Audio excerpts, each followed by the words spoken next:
오늘 주제 말씀은 요한복음 11장 40절 말씀입니다. 이제 주제는 내가 믿으면. 믿는다고 하는 것은 의지는 아니죠. 내가 믿어버릴까? 이렇게 한다고 해서 그 결과가 믿음이라고 하는 것으로 나타나는 건 아닌 것 같아요. 정말로 초자연적이고 신비롭고 그것이 어떻게 됐는지 설명할 수 없는 하나님의 말씀을 듣다가 보니까 일단은 먼저 순종이라는 게 필요한 것 같아요. 누군가가 나를 말씀으로 초대했을 때 거절하면 하나님 말씀을 듣고 믿을 수 있는 기회가 사라져버리는 거거든요. 그런데 그 기회를 누군가가 나를 사랑해서 기도하면서 말씀 앞으로 초청하잖아요. 우리는 다 그렇게 해서 구원을 받았을 거예요. 그때 내가 그 초청에 응했을 때 그때부터 아니 어쩌면은 그 전부터도 하나님께서는 우리를 사랑하셔서 내가 그 초청할 수 있는 그 사람이 초청하는 그 사람이 기도하게 해주시고 또 내 삶에서 하나님의 말씀을 받아들일 수 있는 그 마음을 주시는 그런 과정들이 있었던 것 같아요. 역으로 나의 구원을 되짚어서 생각을 해본다면 그러니까 내가 믿는다고 하는 것은 하나님의 은혜가 2000년 전에 돌아가신 예수 그리스도의 십자가의 피, 그 전에 만세 전에 영원 전에 하나님께서 자신의 독생자 메시아를 이 땅에 보내셔서 십자가에 못 박아 피 흘리심으로 우리의 죄를 다 감당할 것을 이미 정하셨잖아요. 그리고 그 약속대로 예수 그리스도를 보내주시고 그분은 하나님 말씀에 순종하신 거예요. 자신이 이 땅에 오신 이유가 바로 내가 한 마리 어린 양처럼 피 흘려서 인류의 모든 죄를 대속한다는 것을 알고 이 땅에 오신 거거든요. 그리고 그 목적에 맞게 살았고 죄 없는 삶을 사신 거예요. 그리고 죄 없는 그분이 십자가에서 죄 있는 우리의 모든 죄를 대속하신 거죠. 대신 담당하신 거예요. 그 사실이 나에게 믿어졌다는 것은 우리가 학습 능력, 공부를 잘해서 그게 믿어진 게 아니잖아요. 정말 신기한 거예요. 그 은혜라고 하는 것이 또는 그 과정이 설명할 수 없는 것들이 있어요. 그래서 예수께서 이르시되 내가 내 말이 예수님께서 말씀하시기를 내가 믿으면 하나님의 영광을 보리라 하지 아니하였느냐 하시니 이 사건은 예수님께서 사랑하는 나사로라고 하는 청년이 죽었어요. 예수님은 그의 죽음을 아셨지만 나흘 동안 기다렸어요. 이 성경의 표현에 의하면 그 시신이 썩어서 이미 무덤 밖에까지 냄새가 나는 그런 상황이 됐어요. 그때 예수님께서 오셨고 그리고 마리아하고 마르다 그러니까 죽은 자의 누이들이 이제 예수님을 만난 장면들이죠. 그래서 내가 믿으면 하나님의 영광 1차적으로는 하나님께 사시는 일 죄인을 죽은 자를 살리는 일 이것은 더군다나 썩은 자를 살리는 일 그것을 통해서 하나님께 영광이 돌아가고 그 사건을 통해서 다른 사람들이 하나님께 영광을 돌리는 일이 벌어지겠죠. 그 다음에 두 번째는 예수님께서 죽은 자 가운데서 다시 살아나실 그 부활을 이제 진짜 부활이죠. 그것을 보여주실 것이 여기에 일종의 예표로 보여주는 거죠. 그 다음에 예수 그리스도 안에 붙어 있는 우리 조상들이 다 돌아가셨고 언젠가 우리도 죽을 가능성이 커요. 왜 가능성이 크다고만 하냐면 혹시라도 예수님께서 우리가 죽기 전에 오실지도 모르기 때문에 가능성을 얘기하는 거죠. 100%는 아닌 거예요. 안 죽을 수도 있잖아요. 그런데 어쨌든 간에 우리가 만약에 죽는다면 우리 조상들이 믿었던 조상님들이 돌아가신 것처럼 우리가 죽는다면 예수님이 부활했던 것처럼 우리도 부활할 것, 나사로의 부활, 예수 그리스도의 부활, 우리 모든 성도의 부활, 이것이 이 안에 같이 설명이 될 수가 있는 거죠. 오늘 이제 요한복음 11장 40절과 관련해서 찬송가는요, 이제 다 아시겠지만 267장이에요. 제가 주보를 만들 때 맨 나중에 부르는 찬송이 그날 함께 나눌 찬송이거든요. 여기 보면은 제목이 주의 확실한 약속의 말씀 듣고 라고 돼 있어요. 이 찬송가는 필립 폴 블리스라는 사람이 여기 보시면은 필립 폴 블리스가 작사했고 작곡한 그런 찬송가예요. 우선 이제 필립 폴 블리스라는 사람을 잠깐 보면은요. 이 사람은 1838년 다윈의 진화론이 나오기 얼마 전에 태어났고 1876년 깜짝 놀랄 나이에 하나님께 가셨죠. 38살 나이에 하나님께 간 성도예요. 어렸을 때 가난했고 그런데 음악 소질이 뛰어났다고 그래요. 이 사람이 음악 전도사라고 하는, 그러니까 그 사람은 삶을 음악을 통해서 다른 사람들에게 복음을 전하는 이 일을 했던 사람이에요. 짧은 38년이라는 삶을 살았지만 그는 짧지 않게 굵게 사는 거죠. 짧지만 굵게 복음 성가집을 냈는데 생키란 사람 아시죠? 무디하고 함께 무디가 복음을 말로 할 때 생키는 목소리로 노래로 복음을 전했다라고 하는 바로 그 생키예요. 그 사람과 함께 복음 성가집을 편찬했다고 그래요. 그래서 그것이 우리가 오늘날 사용하는 찬송가의 체제의 기초를 놨다고 그러고요. 무디 전도 집회에서 음악 감독으로 활동했다고 그래요. 그러니까 생키와 이 사람 필립 폴 블리스가 무디와 함께 복음 전할 때 음악 쪽에서는 협조했던 그런 사람이에요.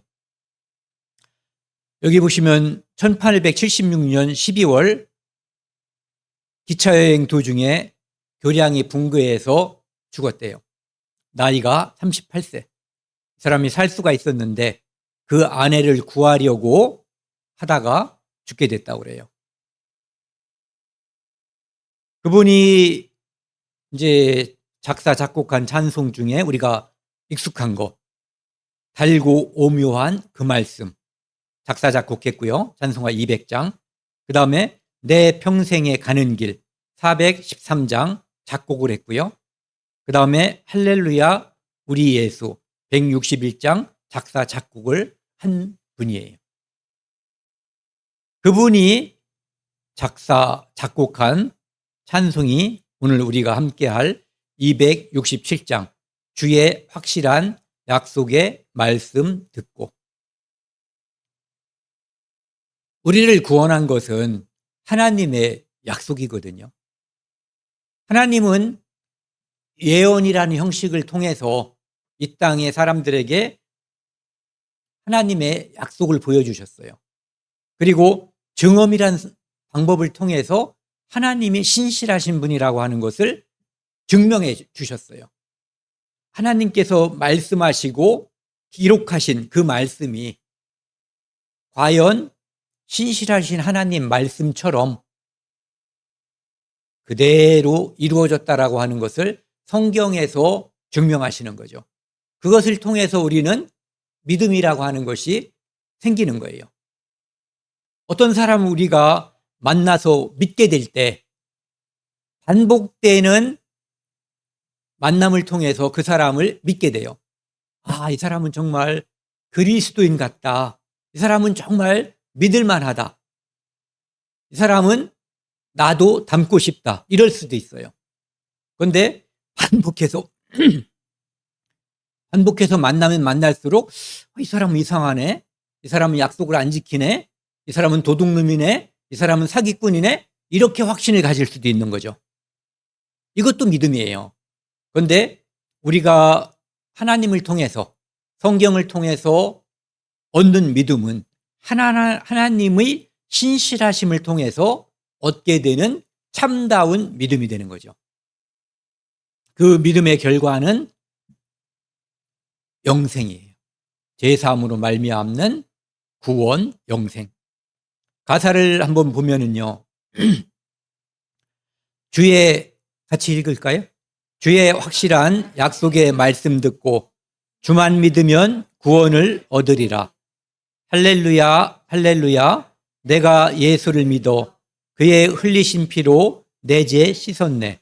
할렐루야, 할렐루야. 내가 예수를 믿어 그의 흘리신 피로 내 죄 씻었네.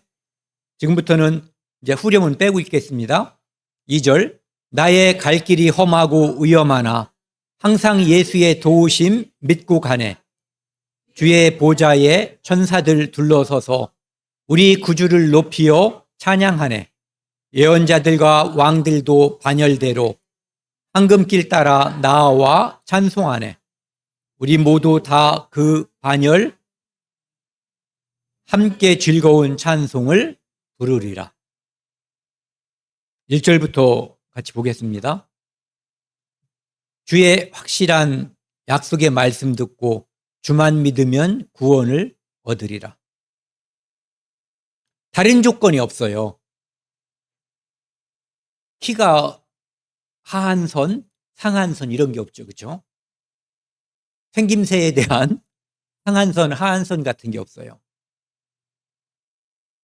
재산, 지식의 정도, 피부 색깔, 정말 치졸한 게 사람 피부색 가지고 평가하는 거잖아요. 그런데 하나님께서는 인간의 어떠한 공로, 인간의 어떠한 전통, 어떠한 다른 경로를 통해서 그에게 부여된 그 모든 것을 하나님께서는 인정하지 않아요. 언제? 구원받는데. 오직 예수 그리스도의 피, 그것이 믿어지면 요한복음 17장 3절 말씀처럼 영생은 유일하신 참 하나님과 그의 보내신 자 예수 그리스도를 아는 것.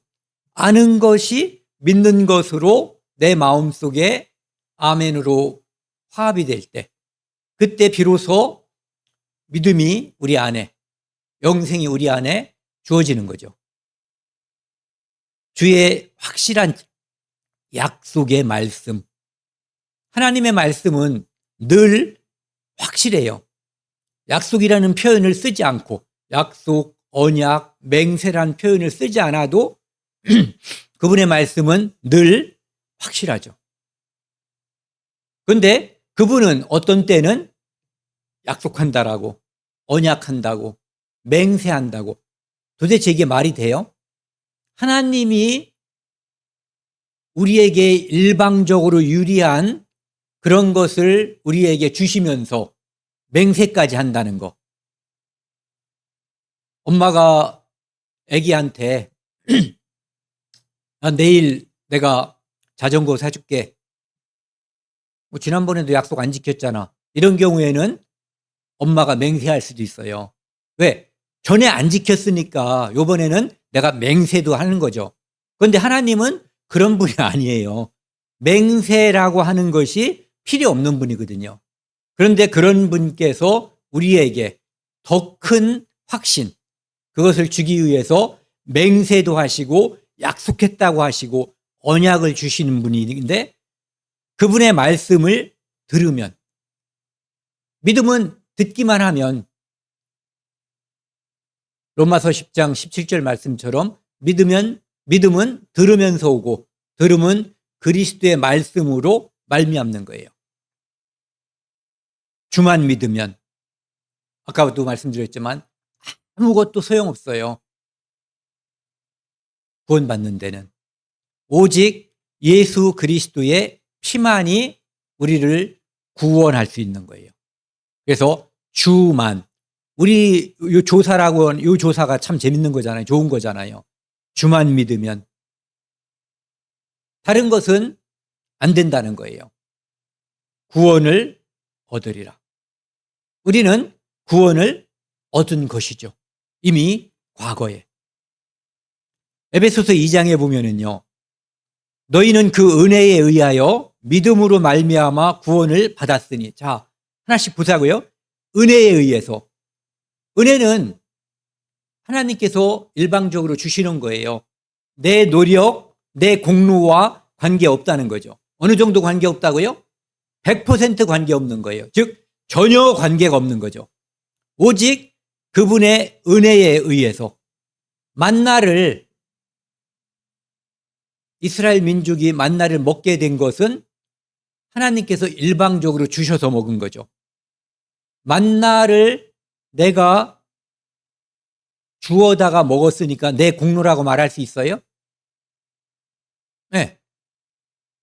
그것을 공로라고 말하면 믿음을 공로라고 말하는 것과 똑같은 거예요. 그것은 공로가 아니에요.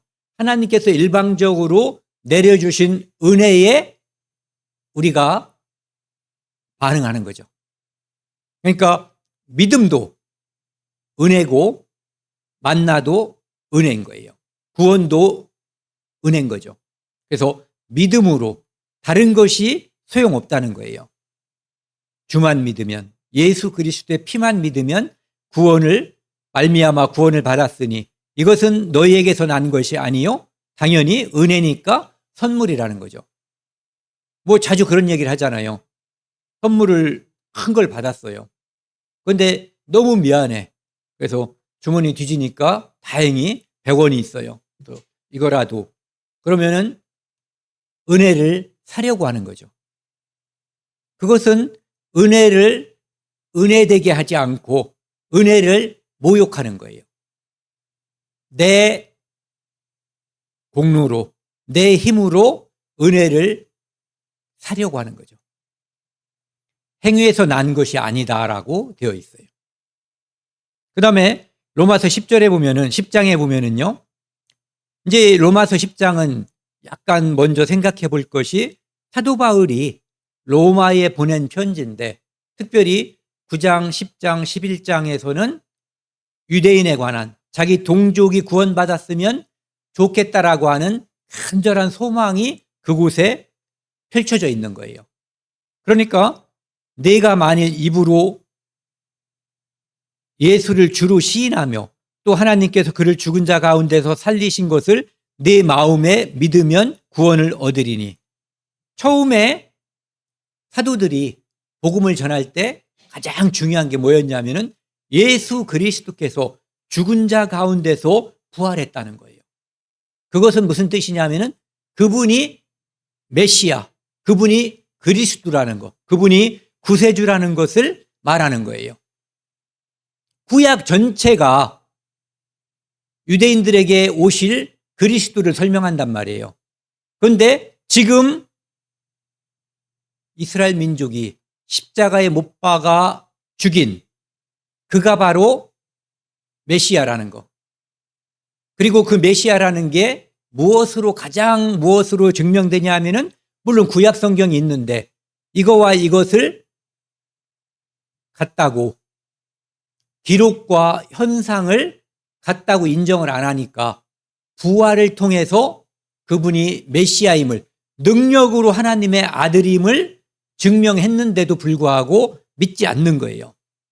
그러니까 요즘 쉬운 복음들이 많아요. 하나님 계신 거 믿으시죠? 네. 세상을 사랑하시는 거 아시죠? 네. 예수님이 당신의 죄를 모두 용서했습니다. 네. 그럼 당신 구원받았습니다. 네. 이렇게 해서 구원을 받으면 며칠을 설명해도 구원 못 받는 사람들이 수두룩하단 말이에요. 이것이 절대로 잘못됐다는 것을 말하고 싶진 않아요. 그런데 대부분의 경우 효력이 매우 낮아요. 효능이 별로 없어요. 그런데 유대인들 있잖아요. 그 사람들은 내가 만일 입으로 예수를 주로 시인하며, 유대인들은 하나님이 계시고 만물을 창조하신 분이라는 것도 믿거든요. 그런데 그들의 조상이 죽인 예수님이 바로 주라는 거, 메시아라는 거, 그것을 공개적으로 시인한다는 것은 거의 죽음을 의미하는 거예요. 또는 그 동족에게서 쫓겨나는 것을 의미하는 거예요. 그런데도 불구하고 그것을 인정한다는 것은 바로 그분이 진짜 메시아라고 하는 것을 마음속에 받아들이고 있다는 거죠. 그러니까 유대인들한테는 그것이 구원에 이르는 지표가 될 수 있는 거예요. 그래서 하나님께서 그를, 예수를 죽은 자 가운데서 살리신 것, 그가 부활했다는 것, 그가 메시아라는 것을 마음에 믿으면 구원 얻는 거예요. 그래서 사람이 마음으로 믿어 의에 이르고, 행위에 의하지 않고 마음으로 믿어 의에 이르고 입으로 시인하여 구원에 이르느니라. 우리 시대에도 이것이 해당될 수 있지만 특별히 유대인들에게는 간절한 요소가 되는 거예요. 예수 그리스도가 메시아임을, 하나님의 보내신 자라고 하는 것, 그분이 그리스도라고 하는 것을 믿는 거, 그게 중요한 거죠. 구원에 이르는데. 그 다음에 요한복음 5장 24절을 보면은요, 내 말을 듣고 나 보내신 이를 믿는 자는 영생을 얻었고, 요한복음 5장 39절에 너희가 성경에서 영생을 얻는 줄 생각하고 이 성경을 상고하거니와 생각하거니와 이 성경이 나에 대하여 증거하는 것이다. 내 말을 듣고 또 나 보내신 이는 바로 하나님께서 구약의 그리스도에 대해서, 메시아가 이 땅에 오실 것에 대해서 기록했단 말이에요. 그러니까 나 보내신 이를 믿는다고 하는 것은 하나님이 창조주이시고 그분이 구약에서 나를, 예수님을 증거했고 그분의 말씀대로 오신 자가 바로 독생자 예수 그리스도라고 하는 것을 믿으면, 믿는 자는 영생을 얻는 거예요. 심판에 이르지 아니하나니 사망에서 생명으로 옮겼느니라. 하나님께서 옮겨주신 거예요. 그의 믿음을 보시고 이렇게 옮겨주신 거죠.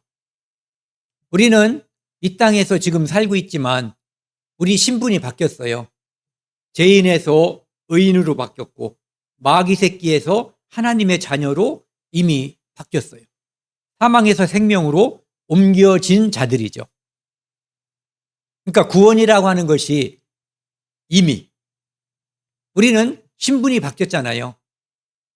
죄인에서 의인, 이미. 그런데 아직이 남아있죠. 우리 몸은 아직 죄성이 남아있는 육신을 가지고 있어요. 그래서 예수 그리스도께서 공중에 오실 때, 그때 우리는 진정으로 영화, 몸의 구원까지 이루어지는 구원이 완성되는 거죠. 히브리서 9장 22절에 보면은 그 모든 것이 구원받는데 아무런 효력이 없지만 오직 한 가지, 피 흘림. 누구의 피? 죄 없으신 예수 그리스도의 피만이 우리의 죄를 용서할 수 있다는 것을 말씀하고 있어요. 로마서 10장 2절 3절. 내가 증언하노니 그들이 하나님께 열심히 있으나, 이 세상에 하나님께 열심히 있는 사람들이 꽤 많아요. 저는 놀래요. 그 새벽에, 그 시간에, 그 장소에 그렇게 많은 사람들이 모인다는 거. 놀라운 일이죠. 그런데 열심히 있으나 하나님의 의를 모르고 자기 의를 세우려고, 하나님의 의와 자기 의가 있어요. 하나님의 의는 예수 그리스도를 통해서 주시는 의. 그러니까 우리가 흔히 말하는 예수 그리스도께서 그 피로 우리의 죄를 다 용서하는 것. 그게 하나님께서 주시는 의예요. 구원의 옷, 의의 겉옷. 그것을 우리가 받으면 되는 건데, 내가 노력해서, 그런데 산에 가다 보면은, 특히 이제 사찰 입구나 이런 데 가면은 돌을 이렇게 올려놓는 게 있죠. 올려놓고 그 마음이 참 갸륵한 거예요. 어떻게 보면은 뭔가를 잘하고 싶은 거야. 정성을 다하는, 예, 그거를 하는 건데, 마음은 갸륵하지만 그것으로 하나님의 의에 도달할 수 없다는 거죠. 예. 하나님의 의를 통해서 우리는 하나님 나라에 가는 거예요. 이 세상에 많은 종교가 있고, 많은 교파가 있고, 많은 교회당이 있어요. 그런데 이렇게 주의 확실한 약속의 말씀 듣고 주만 믿으면 구원을 받는다고 하는 이 말씀이, 이 찬송이 나에게 아멘이 안 된 경우가 참 많죠. 복음 없는 교회, 예배당도 엄청 크고, 대리석. 저는 예전에, 이제 교회당 이름은 말하지 않을게요. 서울에 있는 건데, 직원이 결혼식을 해서 한번 가봤는데, 대리석으로 만든 기둥이 뭐 2 이상 되는 것 같아요. 그리고 그 광택 나는 대리석 있잖아요. 그런 거로다 막 해놓고 웅장해가지고 위압감을 느낄 정도로 그렇게 해놨어요. 어쨌든 다 있어요. 돈도 많고 건물도 많고 사람도 많은데 복음이 없으면 꽝인 거예요. 피 없는 십자가. 성경에서 우리가 배우고 믿어야 되는 것은 예수 그리스도의 피예요. 오직 그것을 통해서 우리가 구원을 얻을 수가 있는 거거든요. 그런데 피 없는 십자가, 예수 그리스도는 훌륭하신 분이다. 그분은 희생정신이 뛰어난 분이다. 이것은 복음이 아니에요. 그의 정신을 우리가 배우자. 이것은 복음이 아니에요. 피가 답인 거예요. 피 흘림이 없은즉 제사함이 없어요. 그래서 반드시 십자가는 피 흘림을 설명하기 위한 도구여야 되는 거예요. 십자가가 자동적으로 우리에게 구원을 주지 않아요. 성경 말씀 이것을 들고 다닌다고 자동으로 구원이 오는 게 아니에요. 그 안에 하나님께서 무엇을 우리에게 주셨는지 자세히 설명을 듣고 내 마음속에서 하나님께 기도해야지 돼요. 하나님, 나는 죄인입니다. 나를 불쌍히 여겨주세요. 그때 구원이 오는 거예요. 진심으로 간구할 때. 이 아브라함을 한번 살펴보자고요. 아브라함은 창세기 12장 1절에 보면은 우르에서 있다가 하란으로 가서 하란에서 그 아버지 데라가 죽죠. 그 후에 하나님께서 이제 다시 그를 가나안 땅으로 인도해요. 너는 너와 고향, 친척과 아버지 집을 떠나 내가 네게 보여줄 땅으로 가라. 이때 아브라함이 구원받은 게 아니죠. 네, 이때 구원받은 게 아니에요. 그런데 하나님께서 아브라함에게 말씀하셨을 때 이 말씀에 순종한 거예요. 우리도 구원받는 말씀이 있고 구원받기 전에 듣는 말씀이 있어요. 그 말씀을 우리가 잘 들을 때 우리 마음이 밭갈이 되는 것처럼 열리고 그 후에 하나님이 계시구나. 몰랐네 지금까지. 그때 내가 죄인임을 깨닫게 되고 복음이 예수 그리스도의 십자가가 믿어지는 거예요. 그러면은 믿음이라고 하는 것은 창세기 15장 6절에 보면은요. 아브라함이 여호와를 믿으니, 아브라함이 10층 석탑을 쌓은 것도 아니고 아브라함이 양을 100마리 바친 것도 아니에요. 그의 행동이 아니라 아브라함 속에 싹 튼 그 믿음을 여호와께서 무엇을? 믿음을 의로 여기셨다는 거예요. 누구의? 아브라함의. 그러니까 우리가 구원받는 것도 우리가 예수님이 내 죄를 다 용서했구나. 그것이 내 마음속에 믿어지는 그것이 바로 구원이에요. 행위가 아니잖아요. 누군가가 그럼 내가 교회당에 와서 앉아있는 거 이게 행위 아니야? 그 행위만 가지고는 구원받을 수 없어요. 마음속으로 예수 그리스도의 십자가의 의가 아멘 돼야지 구원이 이루어지는 거예요. 그 다음에 믿음의 보편성을 한번 생각해 보자고요. 행위가 아닌 믿음에 의해서 행위가 아닌 거예요. 그래서 로마서 4장 6절에 보면은 일한 것이 없이 아브라함처럼 멘치로 그러잖아. 아브라함 멘치로. 네. 일한 것이 없이 하나님께 의로 여기심을 받는 자의 복에 관하여. 이 7절에 보면은 그 불법을 사하심을 받고 죄가 가리우심을 받은 자는 복이 있다는 거예요.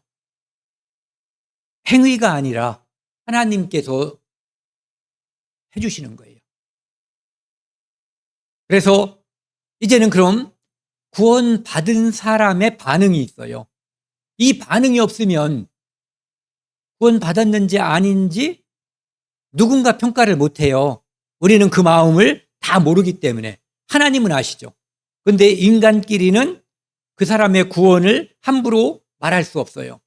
도와주기 위해서 이렇게 기도하면서 말할 수는 있지만 너 아닌 것 같아 이렇게 말하면 상처받아요. 반응은 창세기 22장 12절에 보면은 하나님께서 명령하셨고 100세 되어 낳은 독자 이삭을 하나님께 아브라함은 바쳤어요. 그때 하나님께서 이렇게 내가 네 아들 네 독자까지도 내게 아끼지 아니하였으니 내가 이제야 네가 하나님을 경외하는 줄. 믿는 사람은 하나님을 두려워하고 공경하는 마음이 있어야 되는 거예요. 이제 구원받았으니까 만세, 나는 이제 자유인이야.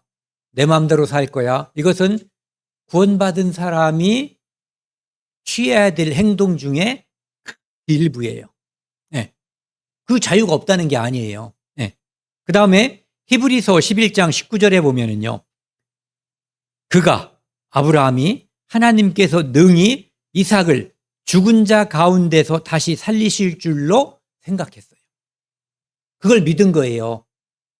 믿는 자는 그 후에 하나님께서 우리에게 요구하는 것 또는 하나님께서 명령하시는 것을 믿음으로 화답하는 거예요. 믿음으로 반응하는 거예요. 그러니까 믿음은 우리 신앙생활의 출발점이지 끝이 아니라는 거죠. 2절 같이 보겠습니다. 나의 갈 길이 험하고 위험하나 항상 예수의 도우심 믿고 가네. 우리는 그런 말 하잖아요. 불교에서 고해라고 하잖아요. 고해.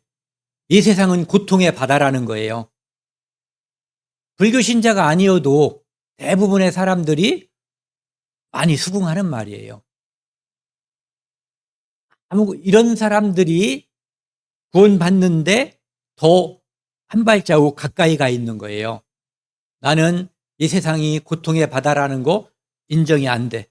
난 늘 즐겁고 아무런 부족함이 없고, 그런 사람은 하나님을 찾을 이유가 있어요, 없어요? 네. 아, 고통스럽구나. 너무 힘들구나. 나는 이것을 어떻게 벗어날까? 혹시 신이 있다면 그분께 기도해 볼까? 이런 마음이 생기는 것은 고통 속에서죠, 대부분. 어려움 속에서. 한계 상황이라는 거. 인간이 어쩔 수 없는 상황이 내 인생 앞에 주어질 때, 그때 하나님을 찾을 가능성이 높아요. 폭풍을 치는 바닷속에 내가 돛담배 또는 작은 범선에 따른 그 정도에 있을 때 나는 저절로 기도하게 되죠. 내 갈 길이 험하고 위험하나 항상 예수의 도우심 믿고 가네. 구원받은 사람도 그 갈 길이 늘 순탄한 것은 아니에요. 우리에게 보장되어 있는 것은 영원한 천국과 영원한 안식이 보장되어 있지만, 이 땅에서의 삶은 풍랑이 있는 거예요. 돌밭같이 내가 헤쳐나가야 할 그 무엇이 있는 거예요. 넘어질 수도 있고, 호물대기가 까져서 피가 흐를 수도 있고, 어떤 때는 죽어야 하나? 라고 생각하는 절망의 순간도 있을 수 있는 거예요. 그런데 우리를 구원하신 예수 그리스도는 구원하시고 이제 네 인생은 너의 것이야, 네가 알아서 해, 이게 아니에요. 그분은 우리를 인도하시는 분인 거죠. 하나님께서 이스라엘 민족을 애굽, 이집트에서 건져내셨어요. 됐지? 이제는 알아서 해. 홍해는 헤엄쳐가고 광야에서 농사를 짓든지 알아서 해. 이렇게 하신 분이 아니에요. 홍해를 갈라주셨고 광야에서는 만나를 주시고, 그들이 하나님이 보이지 않으면 또 두렵고 떨릴까 봐 늘 낮에는 구름 기둥으로 함께 하셨고 밤에는 불 기둥으로 함께 하셨어요. 늘 함께하고 인도한다는 것을 보여주시고 약속하신 거예요. 지금 우리에게도 마찬가지거든요. 개척이란 말이 있죠. 개척. 네 인생은 이제 네가 개척해봐. 여러분들 애를 낳아놓고 이제 젖을 다 먹고 난 다음에 이유식을 하고 나서 이제는 알아서 해. 나가서 돈을 벌든 국어를 하든 나눴으면 이제 나머지는 네가 알아서 해. 하나님은 더욱 그러신 분이 아니라는 거죠. 예수의 도우심 믿고 가네. 시편 23편 4절입니다. 사망의 음침한 골짜기를 다닐지라도 해. 내가 상함을 두려워하지 않는 이유는 그분이 함께 하시기 때문이라고 다윗이 고백한 거예요. 우리에게도 마찬가지죠. 다윗에게는 하나님께서, 성령께서 왔다리 갔다리 할 때예요. 그런데도 다윗은 이 믿음을 가지고 있었어요. 그런데 지금 우리는 내재하시는 성령, 영원히 함께 하시는 임마누엘 하나님을 우리가 지금 믿고 있는 거예요. 이사야 41장 보면요, 두려워하지 말라. 내가 너를 굳세게 하리라. 참으로 너를 도와주리라. 이스라엘에게 하나님께서 약속하신 이 말씀은 오늘날 우리 성도들에게도 그대로 적용된다고 봐도 큰 문제가 없어요. 왜? 그분이 이스라엘에게 하신 약속은 교회에게 나중에 영원히 적용되는 경우가 많거든요.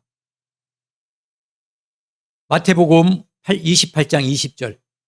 예수님께서 이제 부활하시고 승천하시기 전에 같이 읽겠습니다.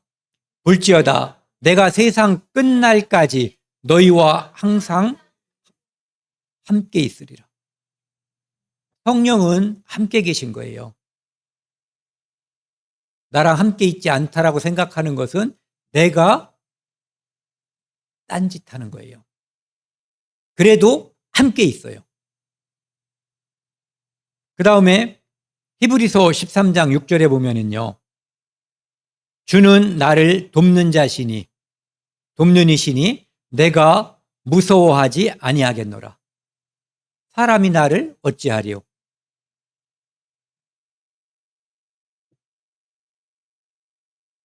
왕의 아들은 왕의 특별한 보호를 받아요. 왕의 아들 몇 명인지 아시죠? 많아요. 대부분. 못나서 어디서 이렇게 데려오는 경우도 있지만 대부분 많거든요. 하나님의 자녀는 수도 없이 많아요. 우리 몇 명인지 모르잖아요. 그런데 그분은 우리 각자를 돕는 분이신 거예요. 왕도 임기가 없지만 죽음이라고 하는 임기가 있어요. 그리고 각 나라에 수도 없이, 그러니까 왕의 권위가 대단한 것 같지만 우주와 천지 만물을 창조하신 전능자에 비하면 그깟 왕은 진짜 그깟이에요. 그분 왕의 도움도 대단하다면 전능자가 우리를 돕는 분이에요. 그리고 여기 써있지 않지만 사람이 나를 어찌하리요. 3절입니다. 주의 보좌에 천사들 둘러서서 우리 구주를 높이어 찬양하네. 천사는 하나님께서 하나님의 사역자로 하나님께서 하시는 일을 맨 앞에서 심부름꾼처럼, 그리고 우리 구원받은 사람들을 돕는 자로 만드신 존재죠. 지금은 우리가 천사보다 능력이 낮아요. 그런데 나중에 우리가 흔히 말하는 그날이 오면 천사는 우리의 하인이에요. 그 천사는 많은 천사의 음성이 있으니 그 수가 천천히요 만만이라. 많은 수가 하나님을 찬양하는 거예요. 죽임을 당하신 어린 양은 능력과 부와 지혜와 힘과 존귀와 영광과 찬송을 받으시기에 합당하도다라고 천사가 찬양하는 거죠. 이거 보세요. 능력과 하나만 있었으면 좋겠죠, 우리한테. 부와 지혜와 힘과 존귀와 영광과 찬송을 받으시기에 합당하신 분이 예수 그리스도라는 거예요. 천사가 그분을 찬양하고 우리도 지금도 찬양하고 영원히 찬양하죠. 영원토록 내 할 말 예수의 피밖에 없네. 히브리서 1장 6절에 보면은요. 그가 맏아들을 예수 그리스도를 이끌어 세상에 다시 들어오게 하실 때에 그분 재림하시는 거예요. 반드시 다시 오셔요. 만약에 이런 건 불경하다 그러는 거예요. 이런 걸 만약에라고 해서 예를 드는 것은 안 오시면 꽝이에요. 그러니까 이것은 가능성이 0이에요. 0. 반드시 오시는 거예요. 그러니까 이런 예를 들면은 안 되는 거죠. 잊어버리세요. 모든 천사들은 그를 경배할지어다. 모든 천사가 그분을 경배하고 예수 그리스도께서 오실 때 천군 천사가 예수 그리스도를 호위하고 함께 오시는데 그때 우리가 그분과 함께 대동하고 이 땅에 오실 거예요. 내려앉을 거예요. 혹시 힘들고 옆구리가 쑤시고 머리가 아프고 그럴 때 그 장면을 꼭 떠올리세요. 그 영광스러운 장면. 천군 천사가 예수 그리스도를 찬양할 때 우리도 함께, 전 노래를 못하잖아요. 다 알다시피. 뭐 그래도 그때는 변화해서 제가 노래를 잘할지도 모르죠. 제법 음정과 박자도 맞을지도 몰라요. 지금은 불완전한 인간이지만 그때는 달라지겠죠. 4절입니다. 예언자들과 왕들도 반열대로 황금길 따라 나아와 찬송하네.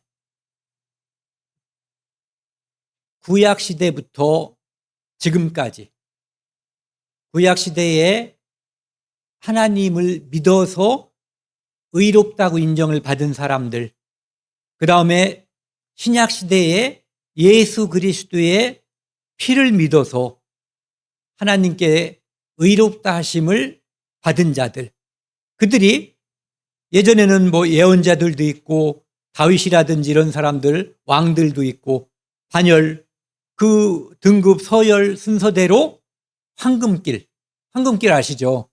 어디에 황금길이 있어요? 천국에는 황금길이 마련되어 있어요. 천국의 길은 황금이 깔려 있다는 거죠. 그래서 누가 그랬잖아요. 뭐 도로 포장재다 이렇게. 지금 우리는 아스팔트라고 하는 그 재료를 쓰지만 거기는 황금이 깔려 있는 거예요. 황금길 따라 나아와 찬송하네.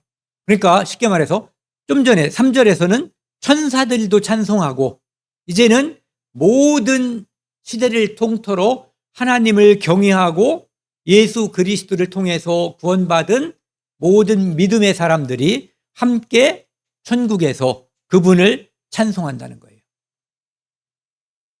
마태복음 8장 11절에는 그 예수님께서 백부장의 하인 부하를 이렇게 낫게 해주시잖아요. 우리 집까지 구태 오실 필요 없습니다. 나도 내 위에 상관도 있고 밑에 부하도 있는데 내가 이래라 하면 하고 저래라 하면 합니다. 그 다음에 이제 예수님께서 동서로부터, 남북도 있는 거예요. 모든 방향에서 많은 사람이 이르러 아브라함과 이삭과 야곱과 함께 천국에 앉으려니와. 이때는 왕들도 아브라함의 후손들도 많은, 어쨌든 하나님을 공경하고 믿었던 구약의 성도들과 예수 그리스도의 복음을 믿고 하나님께 나아간 신약의 성도들, 이 둘이 다 하나님 앞에서 찬양을 하게 되는 거예요. 그 다음에 요한계시록 7장에 보면은요, 각 나라와 족속과 백성과 방언에서, 각 나라, 예전에는 주로 이스라엘이라고 하는 유다 민족에서 하나님을 믿고 찬양하는 사람들이 있었단 말이에요. 그런데 천국에는 각 나라, 방언, 족속, 국가, 그 구분이 없이 예수 그리스도의 피는 유대인과 이방인을 하나로 만들었어요. 그렇죠? 네. 그래서 성령 안에서 하나가 된 거거든요. 여기 10절에 보면은요, 큰 소리로 외쳐 이르되 구원하심이 보좌에 앉으신 우리 하나님과 어린 양에게 있도다 하면서 찬송한다는 거죠. 그러니까 영원토록 내 할 말 예수의 피밖에 없네. 5절입니다. 우리 모두 다 그 반열 뒤따르며 함께 즐거운 찬송을 부르리라. 이미 지금 천국에서 찬송 부르는 많은 성도들이 있을 거예요.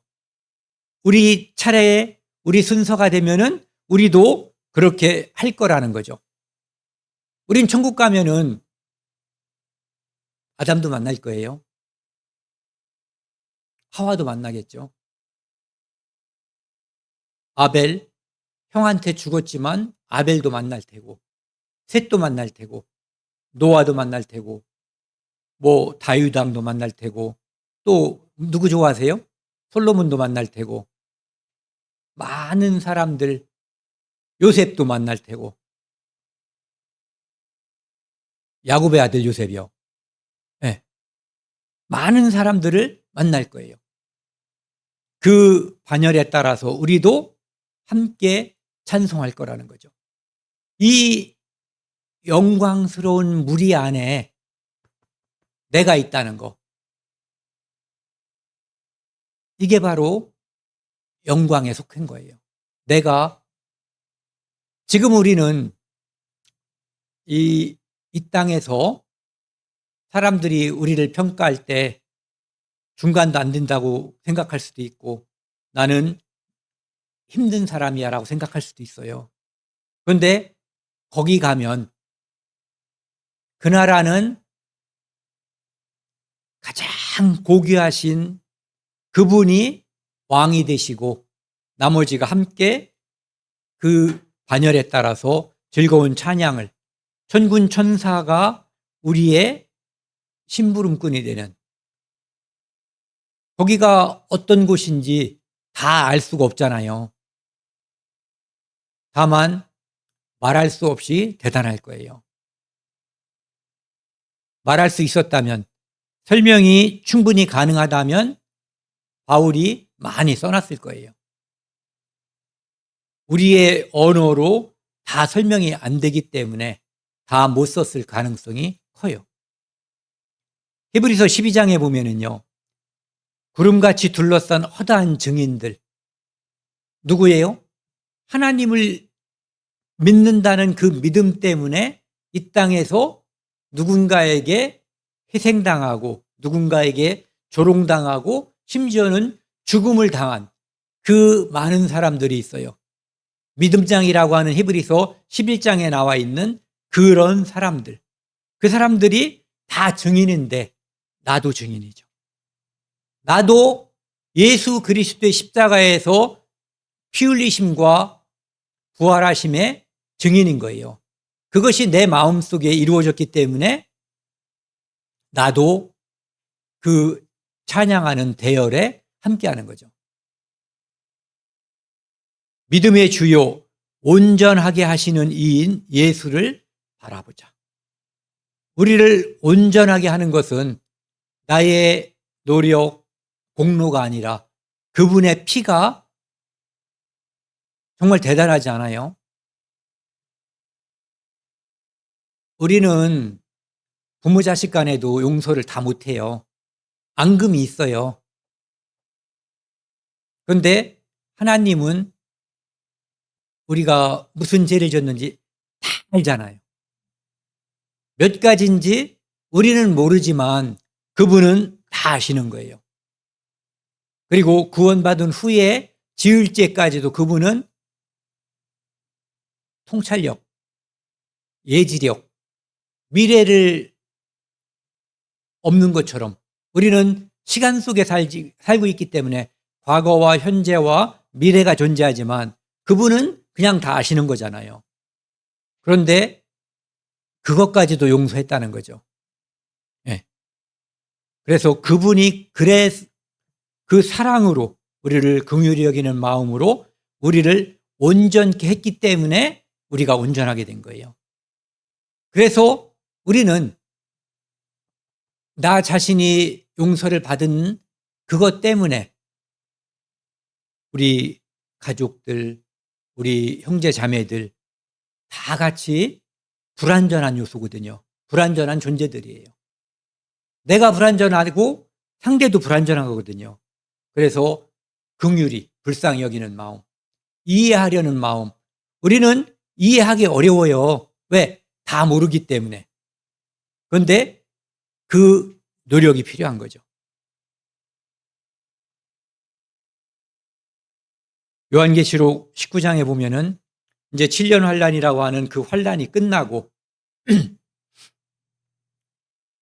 또 내가 들으니 허다한 무리의 음성과도 같고 맑은 물, 많은 물 소리와도 같고 큰 우레 소리와도 같은 소리로 이르되.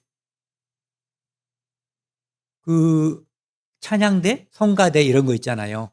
몇 명이 하는 거를 보셨어요? 뭐 1,000명 정도?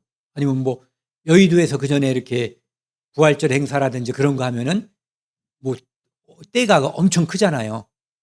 그런 데서 들으면 이 웅장하잖아요. 그런데 모든 시대를 통틀은 모든 성도들이 함께 허다한 무리의 음성과도 같고 많은 물소리와도 같고 큰 우레소리, 천둥소리와도 같은 소리로 하나님을 찬양하는 거예요. 할렐루야. 우리 주 우리 하나님 곧 전능하신 이가 통치하시는도다. 이제는 모든 것이 지나가고, 물론 나중에 그 천년왕국 끝부분에 악의 세력이 잠깐 준동하는 그것이 있지만, 그건 뭐 싸울 필요도 없고 하나님께서, 예수님께서 말씀하시면 그냥 훅 사라지는 거예요. 촛불이 있는데 제가 훅 불었더니 그냥 꺼져버렸어요. 악의 세력을 그때는 오래 놔두지 않고 예수님께서 마치 제가 촛불을 끄듯이 그때 그렇게 날려버릴 거예요. 우리가 즐거워하고 크게 기뻐하며 우리를 구원하신 분이 영광의 하나님, 그리고 우리를 구원하신 분이 그의 독생자 예수 그리스도예요. 그래서 모든 시대를 통틀어서 모든 구원받은 무리가 하나님께 찬양하는 거예요.